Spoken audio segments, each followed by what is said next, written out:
Aê! Glória a Deus, achei que não ia ser possível. Agora vai. Amém. Tá tudo bem, meu irmão? Graças a Deus. Que prazer poder estar junto aí com você.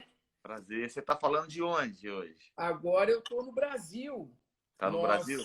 Nós conseguimos sair do Níger um dia antes de fechar o aeroporto, que já estava começando Uau. a fechar. Uhum. Saímos dia 13 do mês retrasado, de março, Uhum. e ia estar fechando. A gente decidiu voltar, porque não sabia quando ia abrir de novo, e alguns medicamentos, algumas Sim. coisas de check-up que a gente faz no Brasil. Então, É. estamos por aí, graças a Deus. Que bênção. É bênção demais. Nós chegamos de quarentena e estamos até praticamente hoje. Giovana está de quarentena direto, É. né? E como é que está a família? Como é que vocês Estamos estão? bem, graças a Deus, da mesma forma, aguardando aí as próximas direções do Senhor, fazendo muita coisa nas redes, ensinando muitas pessoas. A gente está com algumas escolas online, está sendo uma bênção, graças a Deus. Que maravilha. A importância desse momento, a gente poder utilizar, né, a É. internet para evangelizar, levar a É. palavra para todas as nações, né? Coisa maravilhosa. Na verdade, as pessoas não estão entendendo muito esse momento, né? Acho que existe posso dizer, uma desinformação muito grande, porque algumas pessoas acham que é juízo de Deus, outras acham que não acham muita coisa, estão só esperando depois, mas elas não entendem assim, sabe, Alexandre, que o que eu estou vendo na parte do Senhor é que nós estamos num grande treinamento da volta de Jesus, na minha opinião. Nós É isso estamos aí, tô com treinando você. que Jesus está voltando, né? Então, assim, para começar a nossa conversa hoje, é, eu acredito assim que esse é um momento muito especial, muito especial.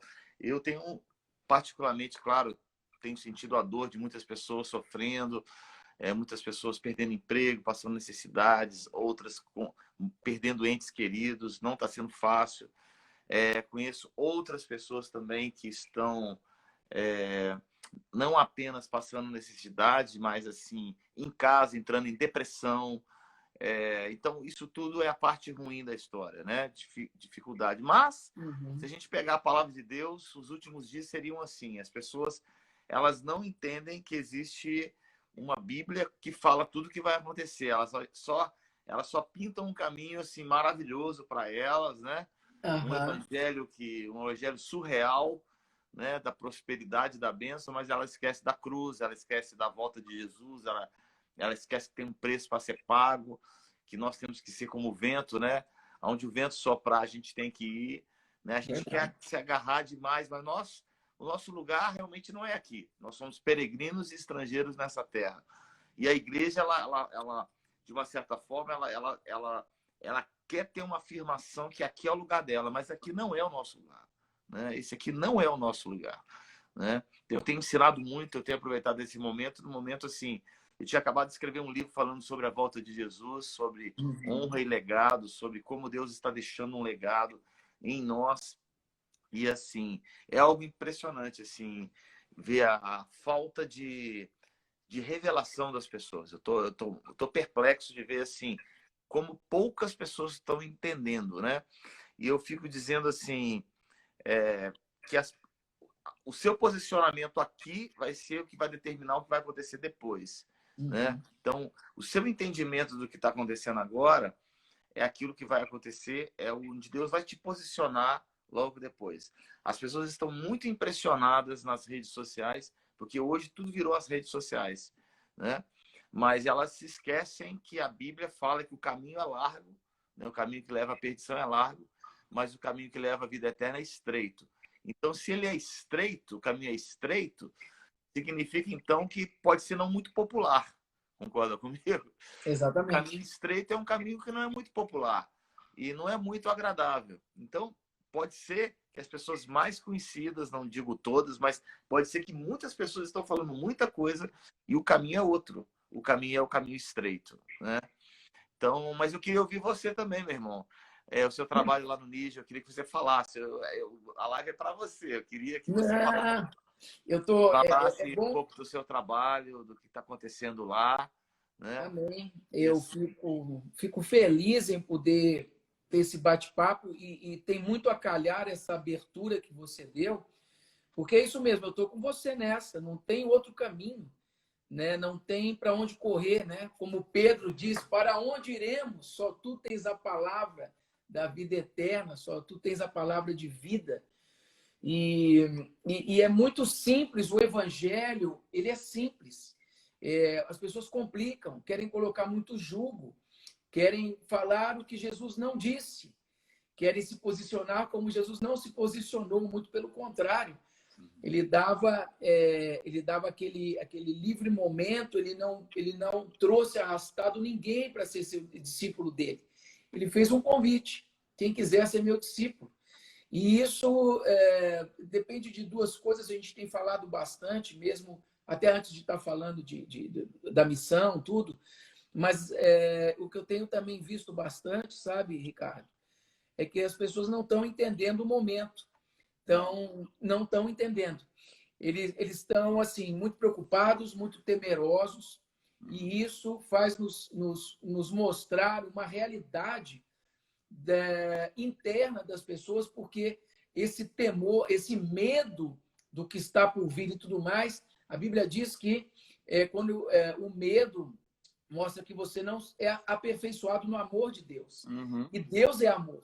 Ou seja, será que de fato pessoas têm buscado essa intimidade com Deus, esse todo dia, esse relacionamento íntimo, para assim saber então e ter a revelação de Deus do que está acontecendo? O maior exemplo nosso é o próprio Senhor Jesus, que se retirava para orar, todo momento estava orando, buscando a direção do Pai, do que era para ele fazer. E ele que podia ter autonomia tranquila, mas ele obedeceu o Pai até a morte de cruz. Então, nós temos esse maior exemplo, né? Sendo discípulos dele, seguidor dele, e caindo por terra qualquer tipo de achismo, qualquer tipo de doutrinas que não foram formatadas do que o próprio Jesus disse, a palavra, o nosso guia aqui.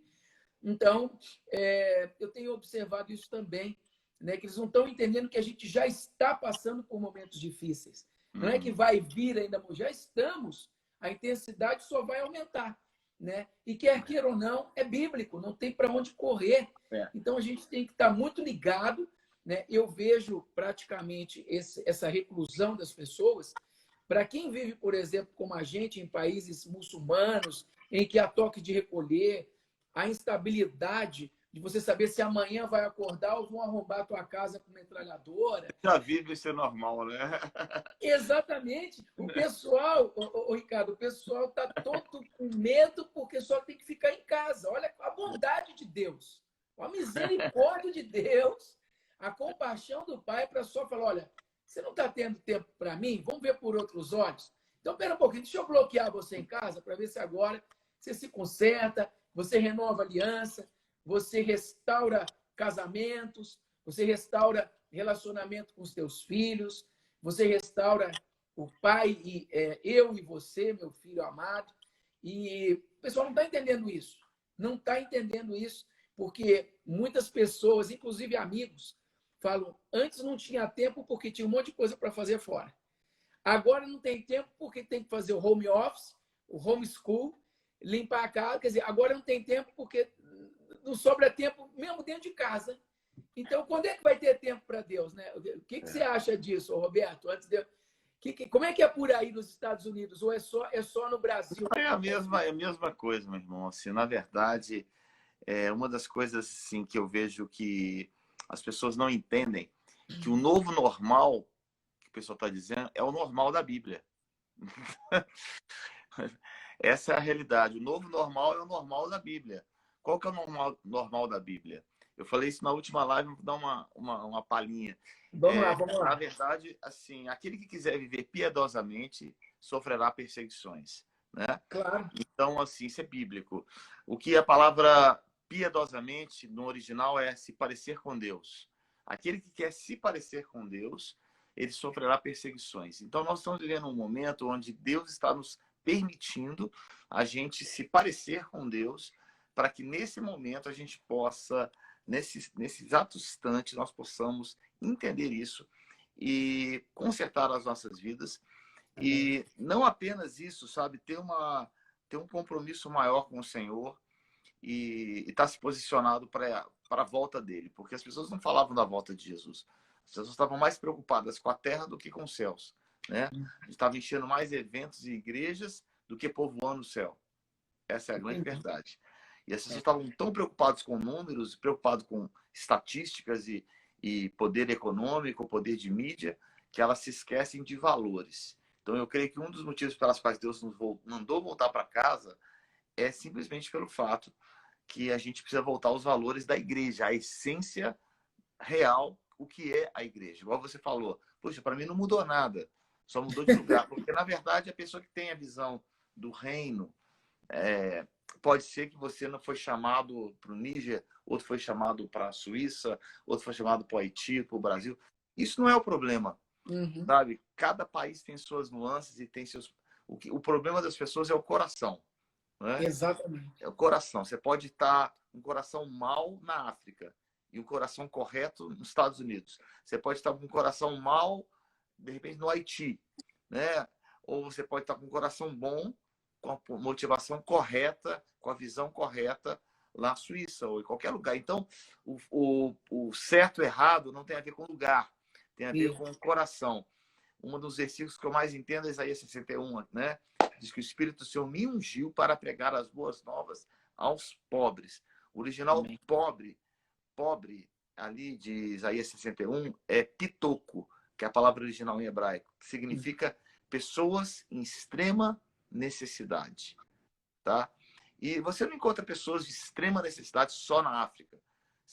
Hoje você encontra pessoas de muita necessidade nos hospitais, você encontra nas casas, entendeu? Então, assim, aonde Deus te conduzir é o lugar que você tem que ser fiel. As pessoas, elas têm uma ideia de espiritualidade, uma ideia de romantismo missionário, que elas se esquecem. E ao invés delas, eu não fui chamado para a África, então eu não vou ser missionário. Não, você tem que ser missionário aonde você foi plantado. Aonde o seu coração, ele tem que ser missionário. Aonde Deus colocar você para viver, para ser, é ali que você tem que fluir. Então, não é o lugar, né? Claro que existem lugares mais difíceis, as pessoas são mais treinadas, tempos mais fáceis e tempos mais difíceis. Estamos vivendo tempos difíceis. Mas se nós, em tempos reais, a Bíblia fala assim, em tempos de paz, não sabemos correr com homens como será com cavalos, né?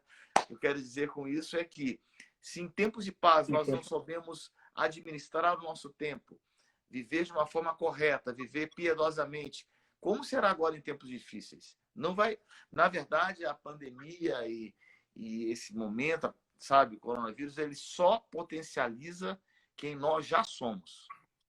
É isso aí. Quer dizer, o santo continue a santificar. Exato. E o imundo continue a ser imundo, né? Quantas pessoas nas igrejas, meu irmão, que viviam com suas plataformas. Aí mudou de plataforma, agora a plataforma é aqui. Mas o coração não mudou. Verdade. Né? Então, tem gente com 1000 plataformas, mas agora nós somos uma outra plataforma.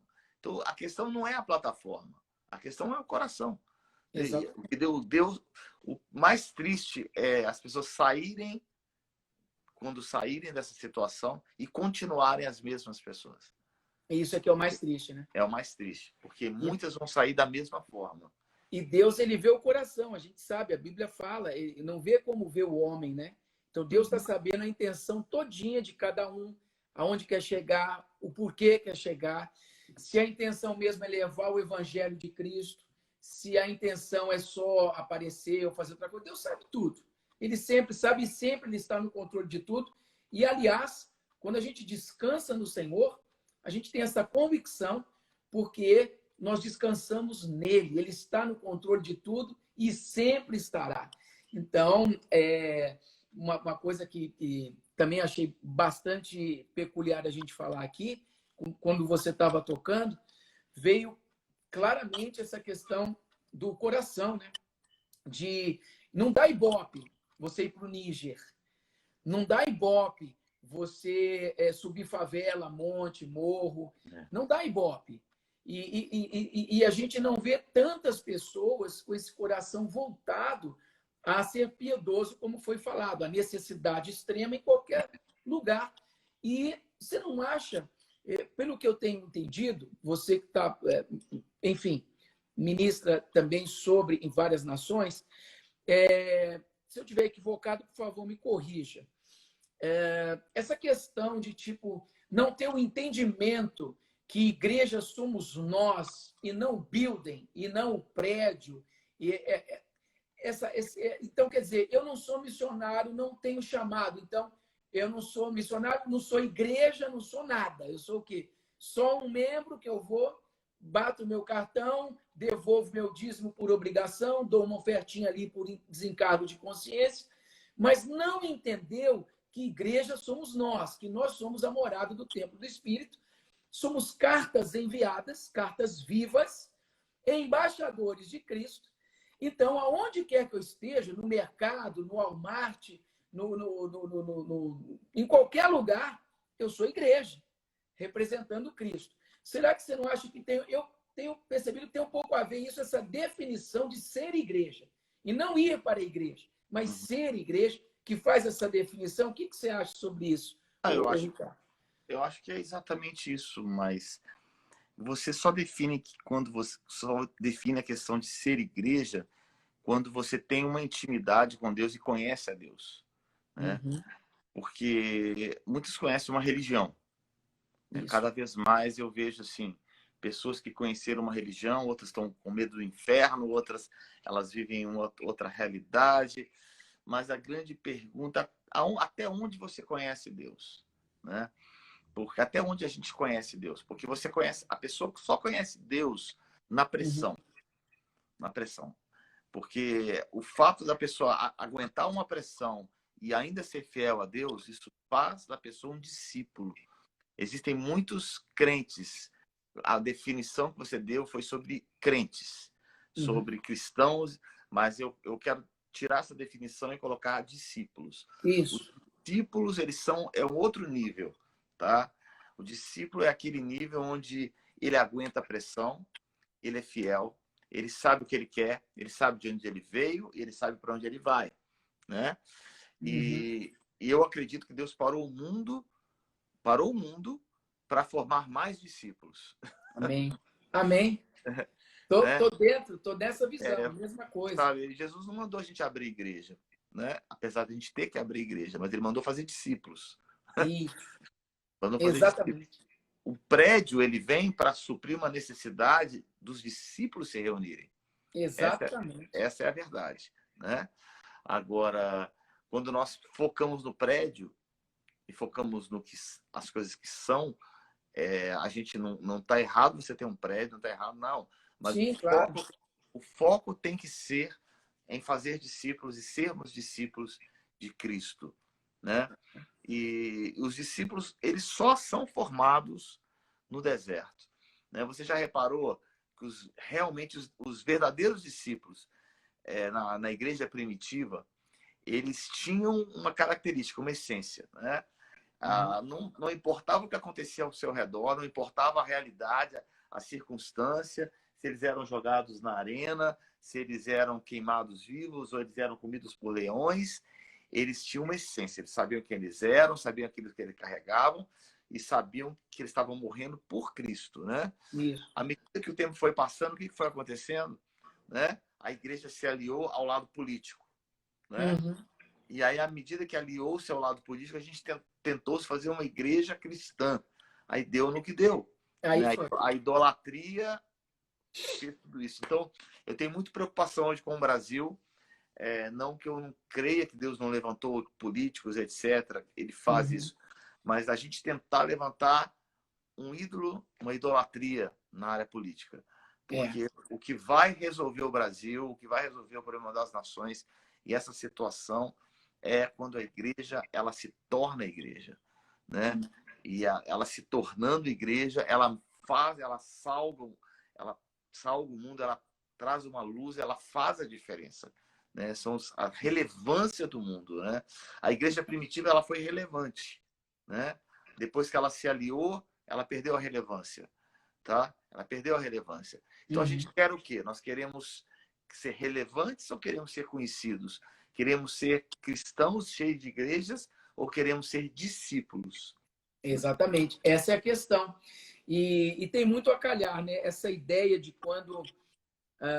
bom, eu me converti, só dar um briefzinho disso. Eu me converti em 95, fevereiro de 95. Vim de um mundo completamente louco, secular, do showbiz, aquela coisa de show, cinema, um monte de coisa. Vim na época que alguns outros artistas estavam vindo também. Não vim porque pessoas Fala um ficavam... pouquinho de quem você era, Alexandre, porque algumas pessoas entraram talvez não te conheçam assim. É bom você Claro, falar, claro. né? Vamos lá. Eu trabalhei durante alguns anos no... Bom, onde foi conhecido? Eu venho da área musical. Então, tocando alguns instrumentos desde pequeno, participei de bandas de rock, grupos de dança. E em 88, 1988, apareceu... Tinha um programa já na Rede Globo, chamava Show da Xuxa, e fizeram um grupo chamado Paquitos. E nisso precisava de um cantor da equipe. E eu fui fazer teste, passei nos testes de canto, dança, tudo. E entrei para essa equipe chamada Paquitos. Então, eu era o cantor dessa equipe. Os testes começaram em 88, passei e o grupo aconteceu, ficou ativo até 92, mais ou menos. Então, nesse período, eu trabalhei então, com a Xuxa, fizemos turnês nacionais, internacionais, cinema. E eu parti para a carreira solo em 92. Continuei ainda na RGE, ligado à Rede Globo. Fiz mais um disco, ainda era o vinil. Fizemos um disco. E nisso eu fiz um lançamento nacional e um na América Latina. Fevereiro de 95 foi o impacto de Jesus na minha vida. E foi sobrenatural, foi um negócio bem, bem diferente. Tá? Eu tinha outros segmentos religiosos. Eu não gostava absolutamente nada que falasse da palavra, da Bíblia. Então, não vou entrar em detalhes, porém, foi através de um som que eu escutei, né? Tinha uma denominação em São Paulo que tinham cultos tipo 24 horas, pequenos cultos, oração e tal, cultos menores. E eu saindo de um estúdio em São Paulo, eu ouvi um som de uma música. E eu fui seguindo esse barulho e eu andei quase um quarteirão, mais ou menos, e saía de um cinema que tinha se tornado uma denominação cristã. E aí eu olhei e assustei por dois motivos. Primeiro, porque vi um som daquele papo de crente, que eu não gostava. E segundo, porque era sobrenatural, não tinha como eu ter ouvido naturalmente um som que sai de um cinema, a quase um quarteirão. Então, isso foi interessante. Eu peguei e entrei, e naquela tarde, era de tarde, naquela tarde eu tive um bate-papo com o Senhor, bem claro, e falei, olha, Deus, resumindo, então tá, o Senhor existe, o que você pode me dar? Muito arrogante, aliás, com o Senhor. E falei, então tá, muda a minha vida radical. E naquele momento que eu falei isso, mudou completamente a minha vida. Eu senti algo sobrenatural, um peso violentíssimo sobre mim, saindo. E de lá para cá, não teve mais volta. Não teve olhar para trás, nunca teve pensar em desistir, por mais que foi muito difícil o início. Você trabalhar num país quase 99% muçulmano não é fácil, né? Mas as minhas orações sempre são: Senhor, se for para eu pensar ou desviar dos teus caminhos, que o Senhor me recolha. Porque não tem como eu querer voltar. Não tem como eu querer ser qualquer coisa sem Jesus na minha vida. Não há sentido mais. Eu entendo que eu já fui desarraigado desse mundo, como diz a palavra, que nós temos que ser desarraigados, arrancados com força e enxertados na videira. E isso só acontece quando tem aquele impacto de saber quem eu sou, como você disse, em Cristo. E isso aí, então, eu entendo que para eu ter esse entendimento, eu tenho que responder o que Jesus propôs. Quem quiser ser meu discípulo, negue a si mesmo. Tome a cruz e siga.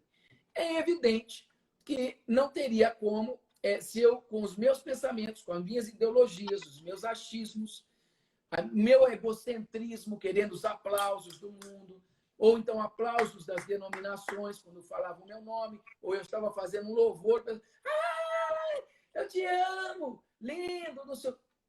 Não tem sentido isso dentro de um culto ao Senhor, aonde ele mesmo disse, eu sou o Senhor, esse é o meu nome.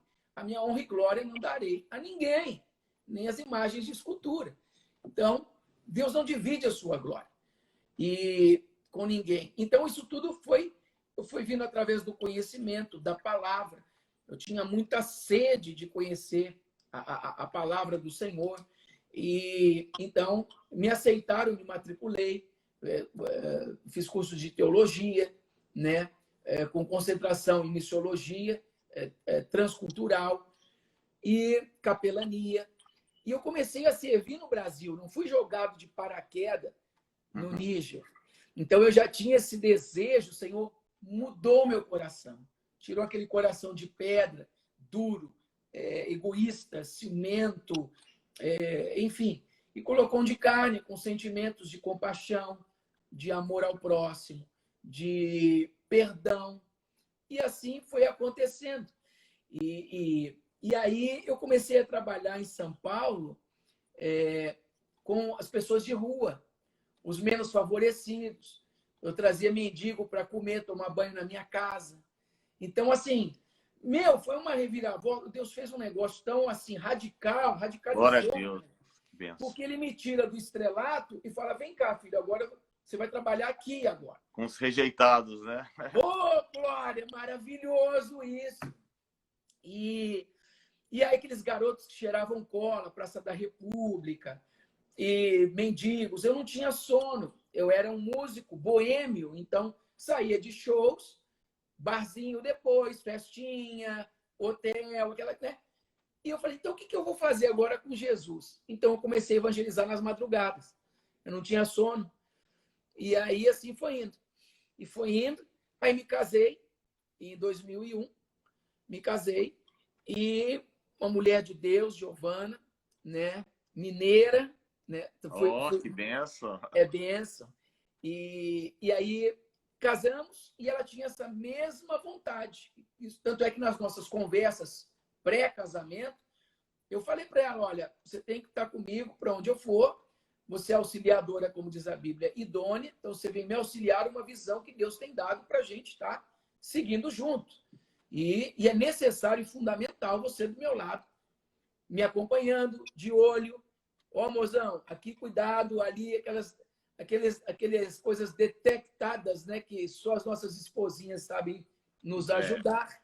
Né? Maravilhoso, né? E aí ela já queria pegar uma mochila e ir para a Amazônia nas ribeirinhas, quando era solteira. Ela gostava também de brincar de orfanato, adoção de criança. Então, assim, já tinha tudo a ver, né? Deus é maravilhoso e foi muito misericordioso comigo, né? Presente de Deus. E assim, então, nós fomos, eu orei e pedi para Deus que eu gostaria de trabalhar com as crianças mais pobres do planeta Terra. Uau. Cuidar dos mais pobres, crianças, jovens, adolescentes, os mais rejeitados do mundo, do planeta. E o Senhor ouviu a minha oração. E aí me apresentou Níger, que não é Nigéria para muitos. Eu pensei que era Nigéria quando ouvi falar em 2001. E então, Níger, uau! E quando me falaram, eu sempre gostei de desafios, sempre fui com desafios. E me falaram, olha, é um país muçulmano. Eu falei, opa, estou gostando. Fala um pouco sobre o Níger. Como então, é lá? Como é lá? É um país assim, a gente mora no deserto do Saara. Tem até aqui um mapinha, ó, tá aqui, ó. O Níger está aqui. No Saara. inverso. Está inverso, me perdoa. Mas dá para entender aqui, ó, Níger. Tá? Nós estamos embaixo da Líbia. Nós estamos aqui nesta região. É o norte da África, então. Norte-oeste, aqui, ó. Bem no coração da África. Aonde é um país ainda de 98,6% de muçulmanos. O calor pode chegar até 140, 145 Fahrenheit, para quem está aí, né? 65 graus Celsius no verão pode-se chegar. onde come-se de tudo, que voa, que anda, que rasteja. Qual a língua oficial, Alexandre? Francês. Francês. Tu parles français aussi? Oui, oui. Ah, c'est très bien. E tem mais de 20 dialetos. Tem mais de 20 dialetos. É evidente que a gente não fala os dialetos, conhece os louvores em dialeto, algumas palavras, mas nós dedicamos ao francês, que os próprios filhos, né? Temos 19 filhos adotados, e fora os agregados, né? Que hoje já tem casados, temos 3 netinhos, maravilhoso. Então, eles já traduzem os cultos, a gente vai português, francês, ou então francês direto, dialeto, depende de quantos estão. Então, a gente trabalha com mais de 10 tribos hoje. Atualmente, todo o projeto está envolvido, são 80 obreiros que nos ajudam, auxiliam, tá? De diversos países da África, lá no Níger, ok? E são 4 creches, 11 projetos de nutrição em vilas, ok? Também temos livre acesso no presídio central, também já fizemos 2 batismos, milagrosamente lá, levei a piscina. Vocês trabalham com orfanato, igreja local, como é? Então, vamos lá. A gente tem com o povo mesmo, com o povo, com filhos de extremistas, com as oquinhas mesmo, nós vamos ali diretamente no povo. Nós conhecemos pastores de igrejas locais, porém, nós congregamos e ensinamos os autóctones, o próprio povo. Então, nós temos relacionamentos e alguns pastores e obreiros de outras denominações que servem esse trabalho social. Então, é uma honra. Isso. Temos relacionamento bom com todo mundo, sem problemas nenhum, com os cristãos, porém, a gente vai no povão. A nossa casa é aberta, parece uma prefeitura, então tem gente o dia inteiro. Preciso de um lápis. Vamos lá na casa do Alex. Chamam de Alex. Ou me chamam de Alex ou de Aleluia. Bom, são mais de 18 anos lá no campo. Então, tivemos várias perseguições, dezenas de vezes, nosso telhado apedrejado, ameaça de morte, passamos golpe de Estado. Nas mesquitas, chegaram a falar, nas mesquitas, na corneta lá, não deixe seus filhos ir para a casa do Alex. Não adiantou nada, não adiantou nada. Então... Lá tem grupos extremistas também, Alexandre? Tem. Nós temos no país Al-Qaeda, ok? E também ao sul, bem ao sul, já entrando, querendo subir para a capital, tem vários outros, como Boko Haram, que é ligado ao Estado Islâmico. Sim, claro. Então, assim, como eu te falei no início, atenção, você tem que viver como que anestesiado. Já, tipo assim, já estou com o Senhor, já parti dessa para outra. Então, essa situação de hoje, assim, para você... Isso aqui é de letra, né? É super tranquilo. Não que, por exemplo, a gente está no Brasil, mas não pode ficar tendo acesso direto com parentes. Claro, isso tem um sentimento. Queríamos estar lá de novo, né? O aeroporto está fechado ainda. Pegamos o Covid ainda para rechear a cereja do bolo, né? Da França para cá vindo. E já negativamos, mas a Giovana, peço até a oração, ainda está com sequelas na parte respiratória, pulmão, e ela teve uma inflamação intercostal nos nervos, parte neurológica. Então, a gente só volta com ela totalmente recuperada, a saúde, eu também, né? E quando abrir o aeroporto. Enquanto isso não acontece, nós estamos por aqui. Mas voltando aos projetos do Níger, temos lá 3 campinhos de futebol, que é evangelismo com esporte. Também existe 2 escolas de costura para mulheres, onde são cursos de 3 anos, autossustentável, e todos os programas são gratuitos, tá? É por isso que a gente busca apadrinhamento, a gente busca pessoas que apoiem, ajudem. Também conseguimos, milagrosamente, uma abertura no Hospital Nacional. Conseguimos com parcerias de irmãos e amigos, né, do Brasil, do exterior, a gente construiu uma sala, uma brinquedoteca, né?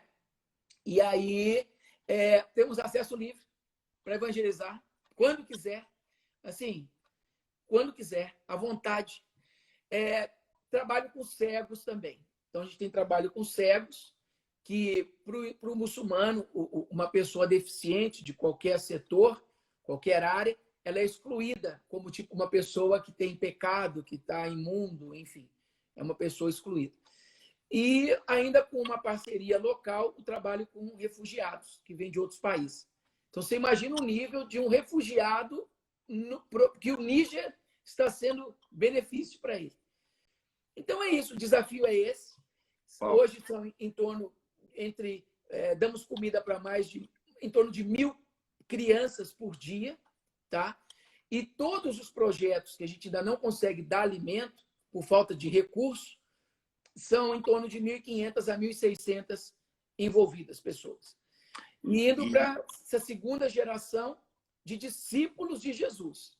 Discípulos, né? Uhum. Então, é coisa maravilhosa. O que a gente fazia com as crianças, hoje eles grandes estão fazendo com o povo deles. Então, é um legado. A sua residência principal é lá, então? Ela é no Níger. Então, quando eu estou no Brasil, eu tenho residência em São Paulo. Entendi. Né?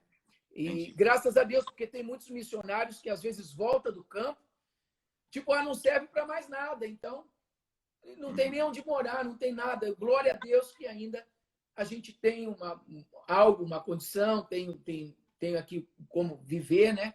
Se um dia não puder voltar ou alguma coisa acontecer, graças a Deus, né?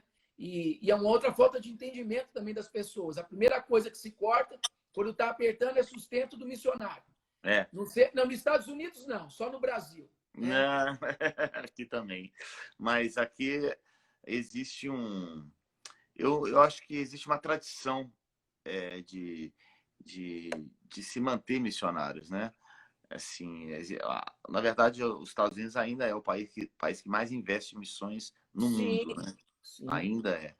E no seu sustento vem só do Brasil, vem fora, como são igrejas, vem mais de instituições, porque tem algumas pessoas aqui, mas a nossa site salva lá e muita gente vai estar assistindo depois. É importante falar. Eu vou pedir para a Giovana pôr, o senhor pode marcar para mim, Ricardo? Ela vai pôr no site da gente, no Instagram do projeto. Tudo certinho aqui, porque muita gente assiste depois. Beleza. Né? Então, nós temos uma conta aí no Bank of America, que o pessoal pode ajudar por aí, pelo Zili. Ela pode também deixar para vocês. No Brasil também tem contas. Nós somos legais no Níger, como uma instituição, uma ONG cristã, que isso é um milagre a gente ter conseguido. Okay? Ela colocou aí, se eu puder marcar, já deve estar subindo aí para você. Então, quem quiser estar ajudando, o site está aí, o Ricardo está marcando, www.agdniger.com. Simples, agdniger.com. Tem o canal do YouTube, que é o Alexandre Canhone, que você vai ter também. E aí você entra, pode ajudar, que seja com R$1, 5, 10, $1, 2. É livre, porque, primeiro, esse trabalho, essa obra é do Senhor. Nós somos apenas colaboradores. Antes eu não tinha esse entendimento, né? Então, eu não dormia, desesperava, corria atrás de oferta em oferta, em culto. Calma, pô, pé no freio. Eu sou o maior interessado nas almas. Agora apareceu. Obrigado. O Senhor é o maior interessado. Então, quando eu entendi isso e tirei esse fardo de cima de mim, que a obra é do Senhor, ok? Então, parei, comecei a descansar mais nele, né? A verdade, meu irmão, é que se a obra é sua, então você tem que pagar. Se a obra é dele, ele vai custear. Essa é uma grande diferença quando uma pessoa ela fala assim, eu estou fazendo a obra de Deus, mas na verdade ele está fazendo a obra de Deus, está fazendo a obra que ele acha que ele está querendo fazer, né? Aí ele apresenta ao Senhor aqui, sustenta a obra que é minha, mas na verdade é para o Senhor. Mas na verdade, então ele tem que manter aquilo que o homem tenta construir, ele tem que manter. Mas quando a obra é de Deus, né? Nós tivemos essa experiência assim sobrenatural agora no final do ano quando Deus mandou fazer um evento de unidade lá Uhum. no Mineirinho. Não sei se você ficou sabendo, a gente fez um evento. Eu estava no Rio, eu tava lá, eu fico É, sem saber das coisas. Você tem nosso que evento. me chamar mais para essas coisas, para eu estar mais junto, para a gente Pois poder é, estar não, Mário, louvando mas agora a junto. gente está se conectando, é mais fácil. A gente estava em Belo Horizonte, foi em Belo Horizonte, nós conseguimos fazer um evento de unidade, deu quase 20 mil pessoas e um custo altíssimo. Aí eu não dormi, praticamente, desde novembro até fevereiro, só. Aí uma hora Deus me botou na parede e falou assim: se isso que você está fazendo é para. Eu falei para Deus: se for meu, eu não quero. Se for para mim, eu abro mão, não quero. Tá? Não preciso, não queremos isso. Uhum. Agora, se é o Senhor, realmente, se é o Senhor que quer que a gente faça um evento de unidade, e foi tão poderoso, né, as pessoas que participaram do Second Wave, porque foi tudo que aconteceu logo depois. Nós fomos o último evento do ano, praticamente o último evento do ano. Logo depois só teve o Descendo, que foi um evento internacional dentro do Brasil, mas o evento nacional, Uhum. nós fomos os últimos. Os Uau. últimos. Reunimos 20 mil pessoas ali. E a palavra era restauração de altares, Amém.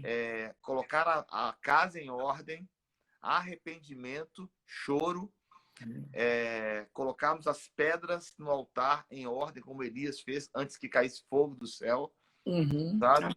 Essa era a palavra. E veio uma inundação de amor, de unidade. Conseguimos unir todas as igrejas de Belo Horizonte, aliás, muita gente do Brasil. E em um determinado momento eu falei: Senhor, essa obra não é minha. Se for minha, eu não quero. Naquela hora que eu falei aquilo, eu falei assim, exatamente isso, Ricardo. Se for você, você vai pagar. Se for eu banco. Rapaz, nós terminamos tudo. O Senhor cobriu todo o evento. E Amém. aí eu fico pensando assim, a mesma coisa com a obra missionária. Se você colocar para você, é muito fácil a gente assumir uma obra para o Senhor, no nome do Senhor, né? Mas quando a gente está debaixo da direção dele, ele vai abrindo, desdobrando, as coisas vão acontecendo e cada vez Amém. mais ele vai nos dando graça, a favor no meio das pessoas. Mas que bom te ouvir, meu irmão. E claro, as pessoas que estão assistindo, Uhum. nós vamos deixar a live. Muita gente desentulhar os poços. Pastor Daniel, saudade, querido. Grande bênção do Senhor. Amém.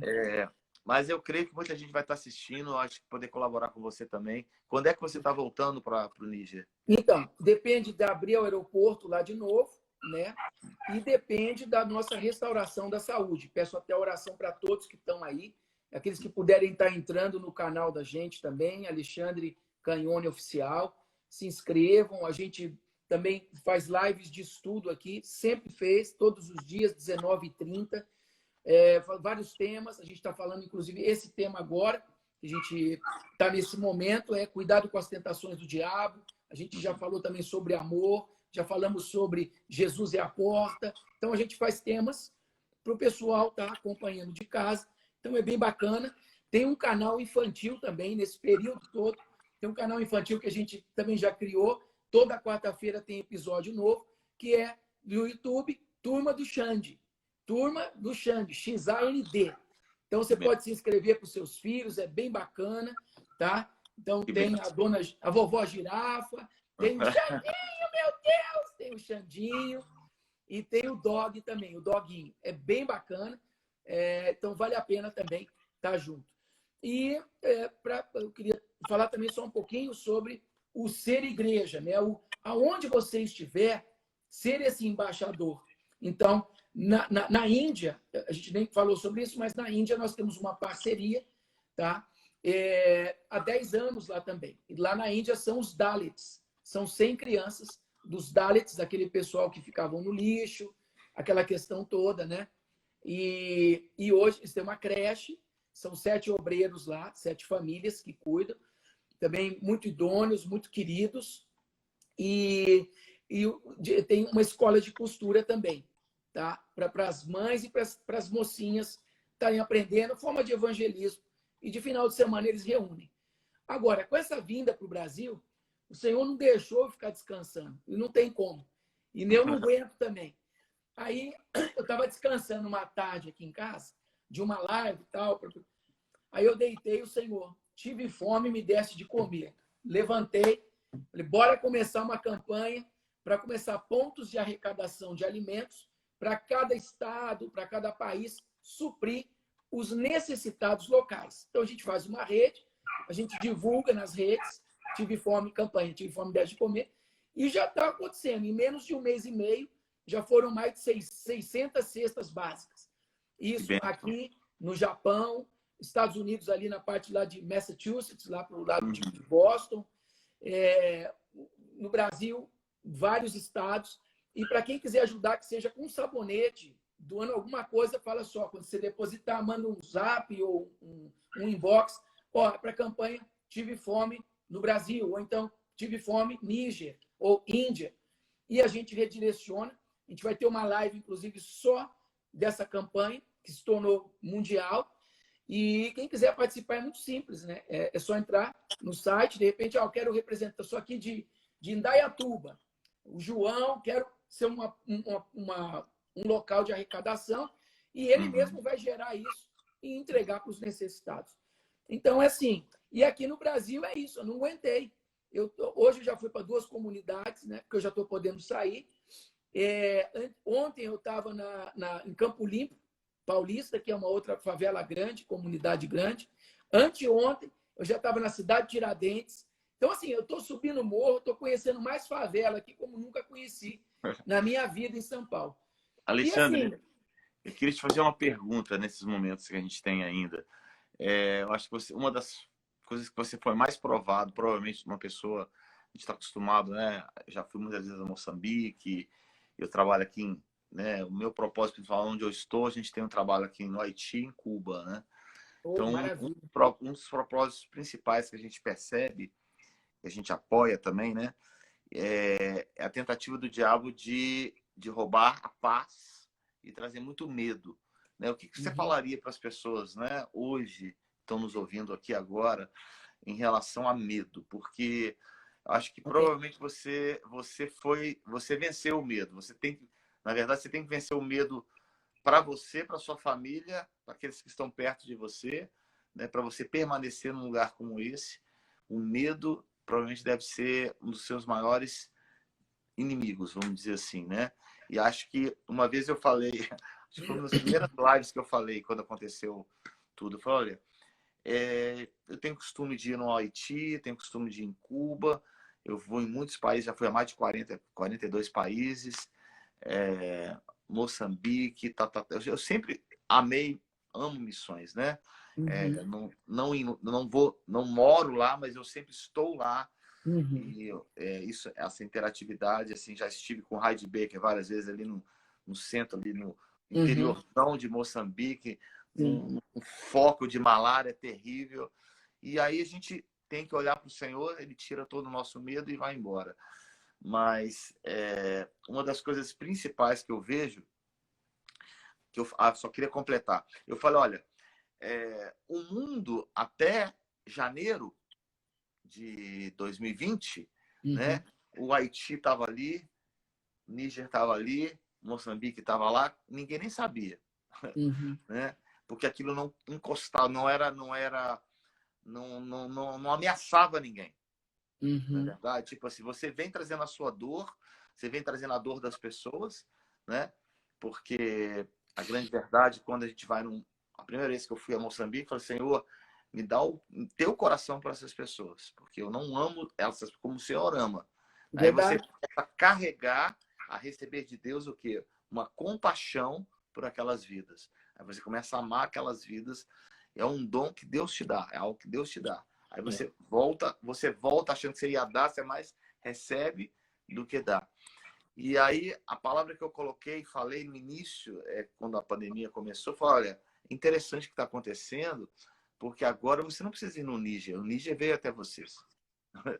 Agora não foi, Moçambique não estava tão longe. Agora está perto, porque esse sentimento, esse medo, essa necessidade, essa angústia, isso tudo agora deixou de ser algo longe, em guetos, né, do mundo, né? A América é um lugar praticamente inabalável, abalado. Aqui está tudo abalado, as pessoas estão com medo, né? Estão tentando voltar ao normal, que não é normal, né?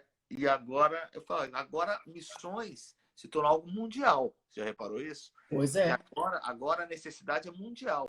Agora é o mundo inteiro que está. Que agora não é só você ver trazendo uma necessidade só de um lugar. Entendeu? Apesar de, sei lá, claro, ser essa necessidade grande. Uhum. Eu estou dizendo assim, essa sensibilidade, a palavra é essa sensibilidade, ela Uhum. deixou de ser algo local, porque se tornou mais perto da gente, essa é a palavra. Ela Entendi. se tornou mais perto da gente.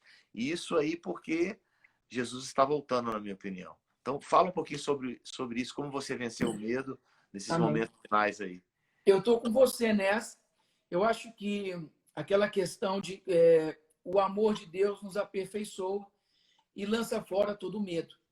Então, quanto mais próximo você está do Senhor e quanto mais rápido você pede esse discernimento, que não há outro caminho, o caminho de fato a porta é estreita e o caminho ele é apertado, não tem para onde correr.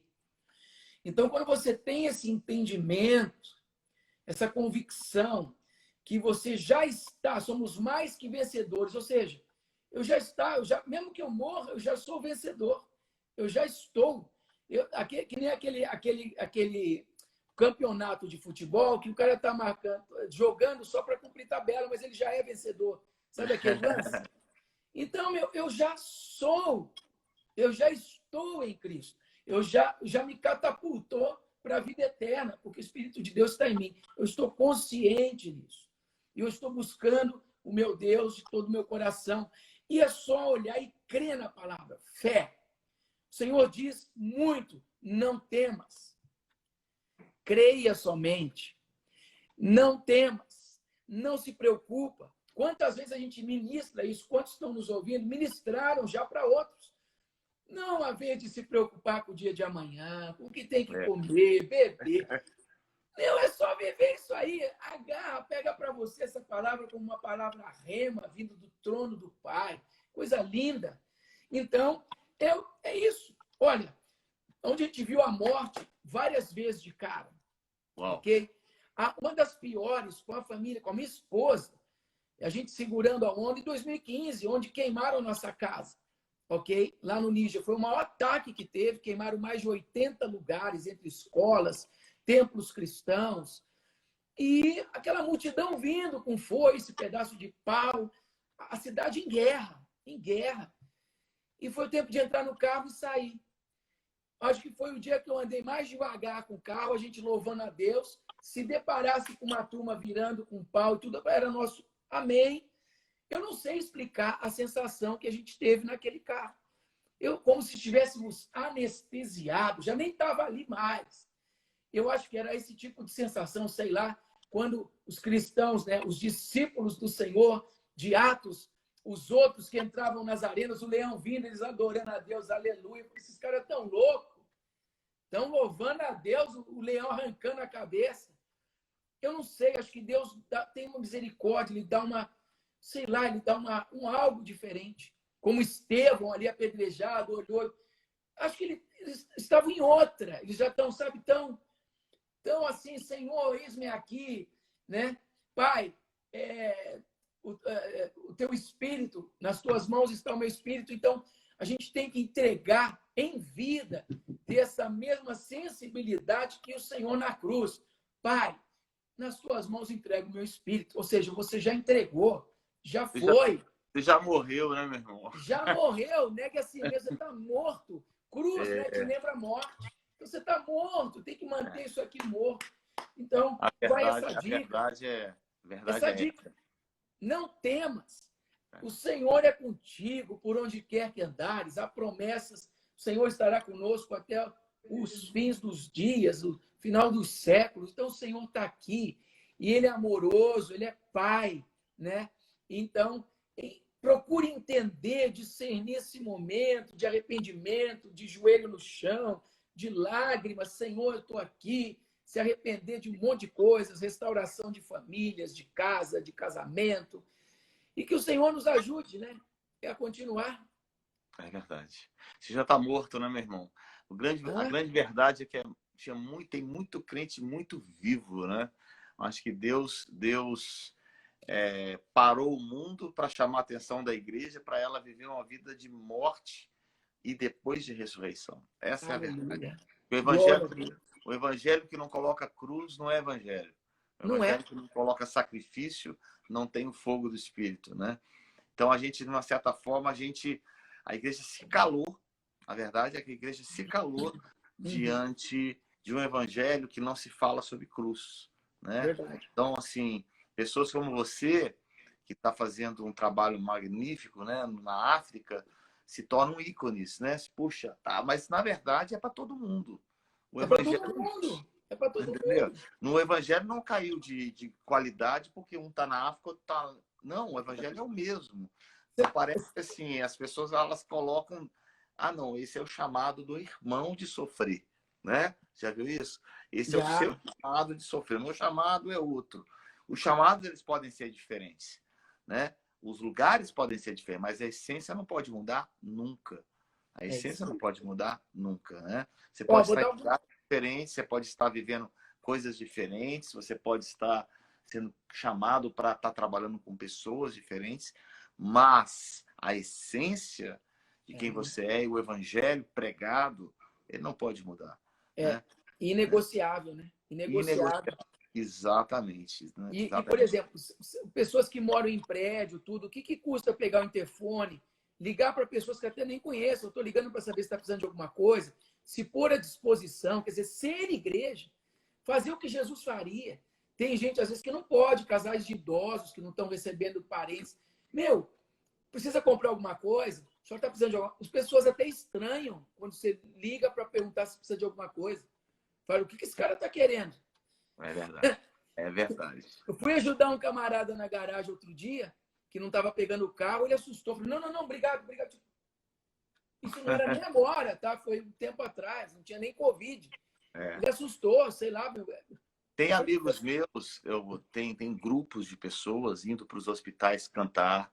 Isso eu já estou ouvindo falar. Pessoas que estão indo para entregar marmita, ajudar as pessoas a cantar, profetizar a cura, né, nos hospitais. É isso aí. A criatividade está aí para a igreja ser igreja, né? Eu acho que isso é o mais importante. Meu irmão, Deus abençoe. Deixa eu te falar. Coloca os seus dados novamente aí. Mozão, põe para mim aí. Ela já vai pôr. Giovana. Giovana, né? Giovana, coloca aí os dados aí, tanto aqui dos Estados Unidos quanto aí do Brasil. Né? Nós queremos te abençoar. Deixa eu orar por você. Já está lá, só marcar. Isso. Deixa eu orar pelo seu trabalho, para que Deus possa preservar seu coração, né? Amém. Recursos que você precisa e principalmente essa visão, que ela possa queimar cada vez mais forte. Senhor, em nome de Jesus, eu coloco essa família, a família do Alexandre, essa obra ali no Níger, Senhor, em nome de Jesus, te peço que o Senhor possa ser com ele de uma forma sobrenatural, Pai, em nome de Jesus.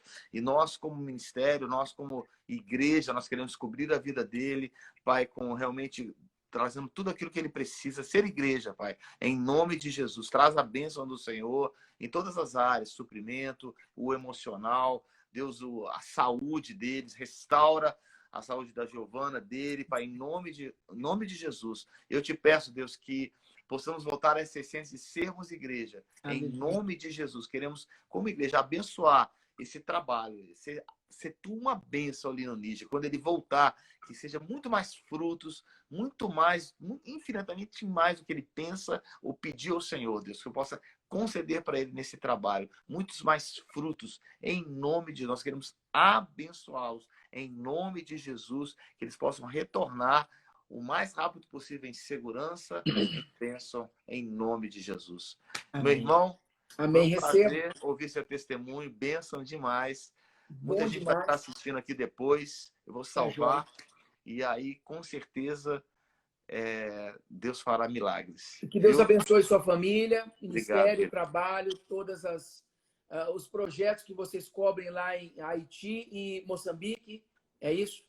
Moçambique, eu vou muito com a Raide. Tá terminando 10 segundos aqui, ó. Então, ó, querido, beijo. Deus abençoe. Obrigado, tchau, querido. pessoal, obrigado você.